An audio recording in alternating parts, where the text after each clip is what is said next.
Hey everyone, this is day something of filming for 10 minutes and just yapping to the camera. I'm not really sure what day it is. I know I've missed 2 days so far in the challenge, so I really want to catch up and get those videos out there. But in the meantime, I'm gonna do my little talking head for today. I'm really tired. I think I say that almost every single video, but this week has been pretty rough in terms of schedule wise.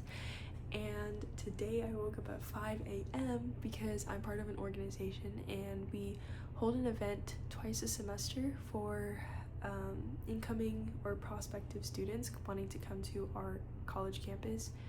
And so that was a very long day in itself. We were just walking around, asking people, socializing with people.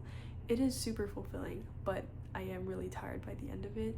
And then afterwards, we had a dinner for some of the girls, freshman girls in our ministry.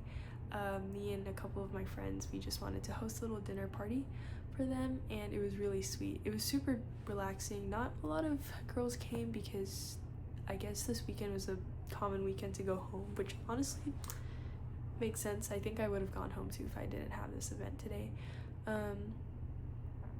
But regardless, we played 8-ball, kind of.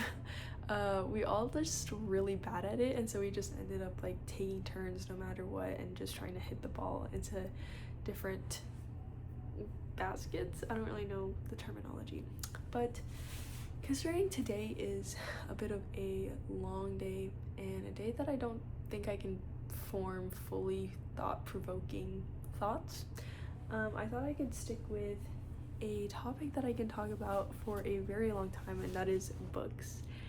And I have talked about the books that were in my sort of like altered my brain chemistry. So today I'm going to be talking about books that I'm scared to read, or books that are in my to be read list that I am just kind of putting off because I'm kind of intimidated by them in some way somehow, and so I just wanted to talk about that. And maybe you guys can have some input into what y'all think, or if I should read it or not. If my, I don't know, fears about the book are accurate. I definitely want to read these books, don't get me wrong, but they just like aren't in my tippy top of my list of books I want to read. So, starting with number 1, this is The 7 Husbands of Evelyn Hugo by Taylor Jenkins Reid. This book, based off of what the back is about this girl. Her name is Evelyn Hugo. Duh. Oh my gosh. That's how you know I'm really tired. Evelyn Hugo is this like Hollywood superstar who has gone through some scandals, and there's a lot of glamour in her life, and it all just seems very like Hollywood like esque kind of vibes. But she kind of wants to clear the air, and so she hires this magazine writer,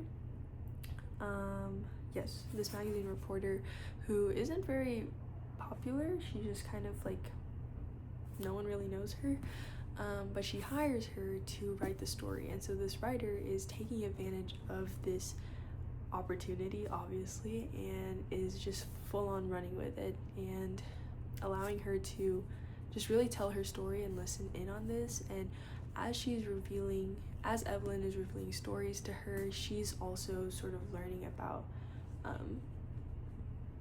Evelyn's story and just revealing things about her story that no one has really heard of before. And so the reason why I'm so hesitant to read this book is because it's a TikTok book, and I don't know, something about TikTok books make me scared to read them. Like you can't tell me this, like everyone was hyped about this, like, and at some point it just becomes like a group think kind of thing, in my opinion. Some cases it's not like that at all, but I just feel like also the books that get hyped up on TikTok are just not my thing sometimes. Like, I don't know, there's just some books that I'm like, I don't know if I would like that personally, but they just get the hype still because people enjoy that sort of genre. But yes. The second book is Babel by R.F. Kuang, and this book is such a unique I don't know, sort of storyline behind it. Basically, this kid gets adopted from China by this British guy, I think, and he basically trains him to become a student at Oxford's like translation program.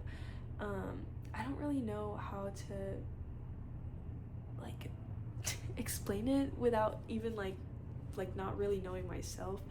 But basically in this world, their like different languages are powers, like, or are able to give you powers, I think, or something of that sort.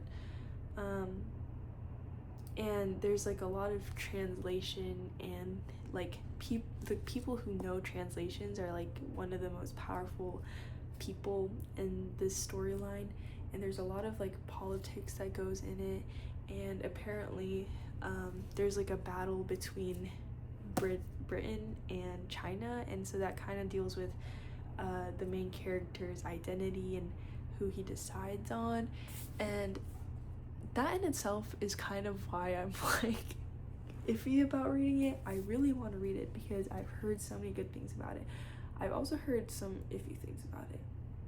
I think what scares me about it is that I will not understand the politics behind it or the magical system behind it, because I really like fantasy now, but I used to not be a fan because it was so hard for me to keep up with all the different terminologies and the world building and the politics, and I feel like this book kind of would be like that on steroids. So for that, I'm really worried about it, and it's thick and the words are tiny, so it's like a dense, heavy read that I'm like, I don't know. But yes, that is Babel by R.F. Kuang. The next book is The Nightingale by Kirsten Hanna. Notice how these books are thick. This takes place in World War II and follows two sisters and sort of their life in the like World War II time period. And honestly, I don't really know much about the book. All I know is that it's set in France, and it's about World War II, and it's about two sisters, and that it's really sad, and that's why I'm holding off reading this book. But can we just talk about how gorgeous this cover is? Like, anyways, it's really great. I'm just really scared to read it because sad books make me sad, duh. But also, I think similar to movies, books that make me cry and movies that make me cry give me a better appreciation for them, because I'm like, I just read a book and you made me so attached to the characters that I'm crying for this makeup story that you just made for this person. And also because it deals with sisters, and as someone who's close with her sisters, that just might touch home a little too close. But yes, I've heard so many good things about it, and people would recommend it despite being such a sad book, so I definitely want to read it. So yeah. Next is Pride and Prejudice by Jane Austen. This book is a classic, and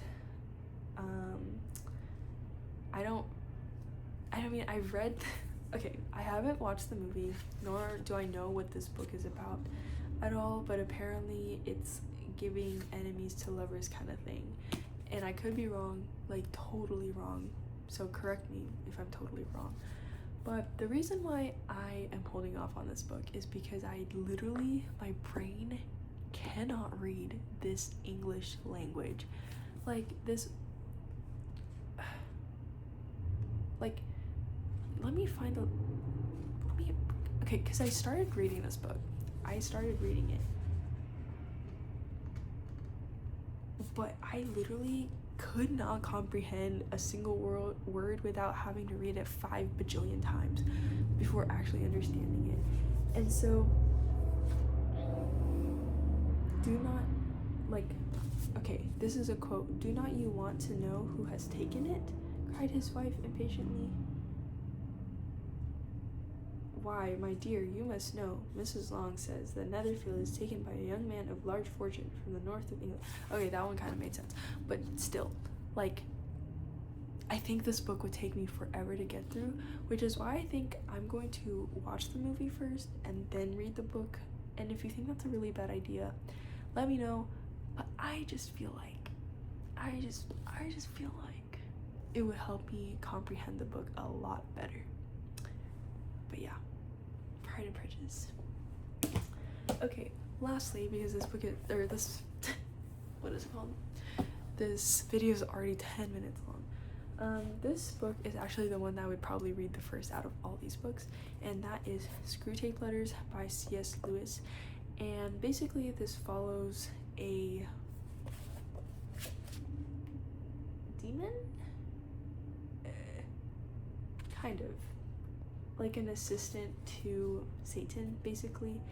And it talks about the ways that, like, it talks about the perspective of the underworld and how they are trying to tempt humans and get them to go to hell, basically, I think is sort of the premise of the book. And the only reason why this is on here is because I feel like I can get confused, and also because this would be my first C.S. Lewis book, and I don't know if it's like a good first C.S. Lewis book. I don't really know. I'm still really excited to read it, and like I said, would probably have this be the first book I read out of all of them, just because it's so thin, and because C.S. Lewis, I've heard, is just such a great author. So yeah, I'm honestly really excited to read it. I'm excited to hear like the perspective of it, and just how that in itself can kind of like change the way you think about temptation and sin and things of that sort. So yeah, anyways, those are some of the books that I think are intimidating, or books that I'm too scared to read. But yeah, I hope you enjoyed this video of me yapping about books. Let me know if there are books in here that you think I should read anyway, regardless of the fear or the intimidation behind it, or if there's a book in there that you're like, save your time, girl, go on to the next thing. And yeah, I'll see you. Bye.